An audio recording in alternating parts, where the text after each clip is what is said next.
Back to Fresh Outlook, everybody. Strangled by international investigations, FIFA makes financial disclosures showing just how costly this scandal has been. For the first time in 13 years, World Soccer's governing body, a nonprofit corporation, reports a $122 million loss. It is a year, 2015, in which the first 7 months were spent reacting to a corruption scandal in the United States and a criminal inquiry in Switzerland. This is a big deal, Mustafa, because in most parts of the world, soccer, or football, as most people around the world call it, is the game to be played. So this is like rocking the NFL, the NBA, and the National Baseball League all in one, right? Except it's not as big in USA as it is elsewhere. So like England, Germany, Italy, they all knew FIFA was corrupt, but they wouldn't tackle this because there are too many clubs, too many cities, there's too much income coming. So everybody knew that FIFA was corrupt to begin with, but I congratulate USA prosecutors to have guts to go against them in this case. And Bill, if you think a Trump rally is violent, you should go to some of these Major League Soccer games. Wow, these people literally riot. They don't just threaten to riot. No, I'm joking, but my point is people feel very, very strongly about actually, this story. you know, while we occasionally have stabbings at the Los Angeles baseball stadium and fights or brawls at football games, it's a different order of magnitude. The word hooligan is often used with soccer fans, and they have to take great care to put up fences to separate fans even in the stadiums. So it's had a checkered career, but also a very emotional career. You have a lot of nationalism playing in where every country is really organized around their national teams. In the United States, we have the NFL, so we have the Giants and the Jets and the Eagles and things like that.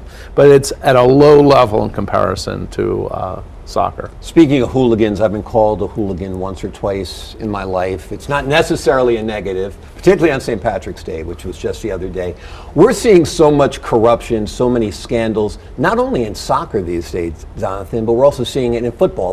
The Inflategate with Tom Brady, and did Peyton Manning take performance-enhancing drugs? Maria Sharapova apparently is some kind of junkie. I'm joking, she's not a junkie, but apparently she took some kind of performance-enhancing drug.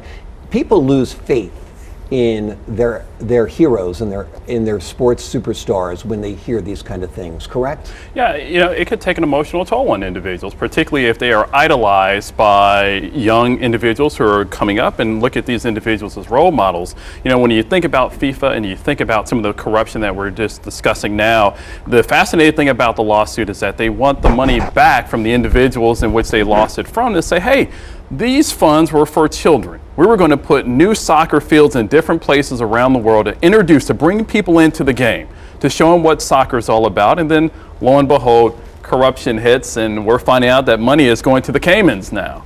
Crazy. The other thing is that we have to recognize the difference between the types of scandals that you started with and what's happening with FIFA.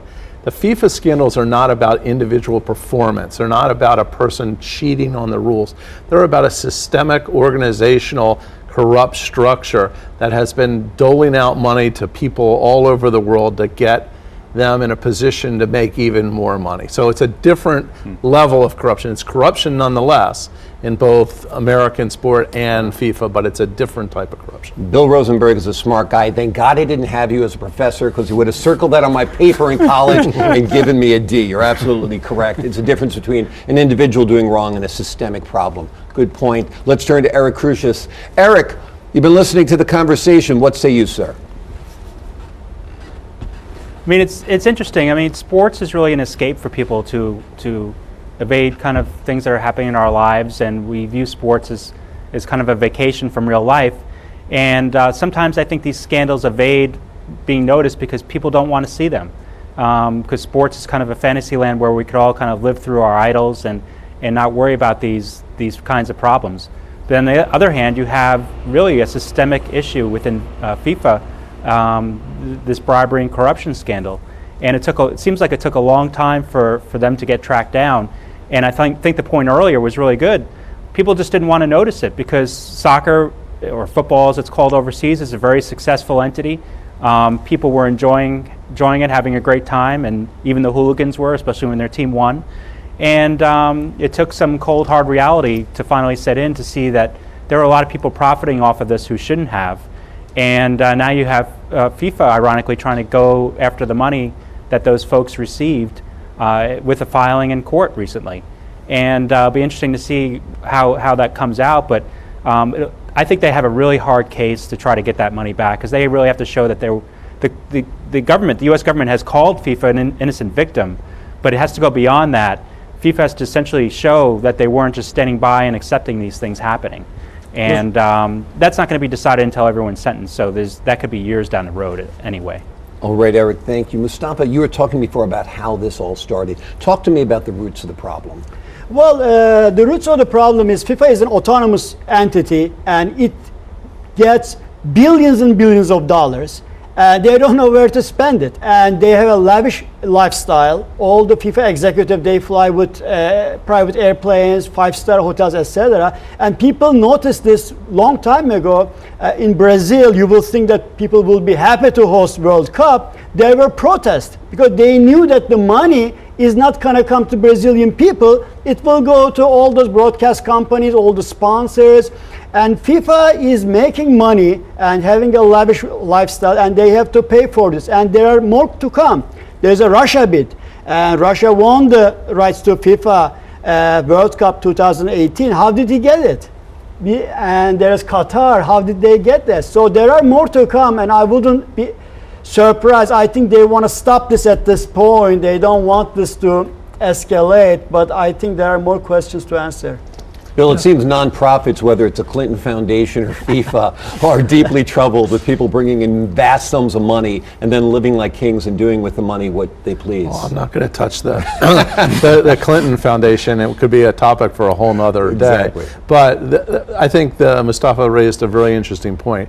We have not only what's going on in the past, but we also have this issue with Russia and also with Qatar. Russia just had a major scandal in terms of doping, that the WADA group that's supposed to do the testing had a lab there, and the lab was putting out results which were not true. So there's a potential that a lot of the Russian athletes aren't even going to be able to compete soon.